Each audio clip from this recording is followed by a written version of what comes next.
A light magnitude 2.6 earthquake hit 23 kilometers, 14 miles, away from Bigadic, Balikesir, Turkey, in the morning of Monday, August 11, 2025 at 9:31 a.m. local time. Europe, Istanbul GMT +3. The quake had a very shallow depth of 10.8 kilometers, 7 miles, and was not felt, or at least not reported so.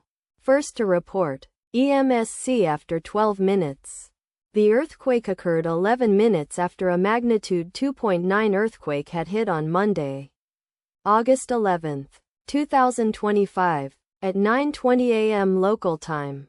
Europe, Istanbul GMT +3. In 18.2 kilometers, 11 miles, distance to the west. Data source from Volcano Discovery. Did you feel it?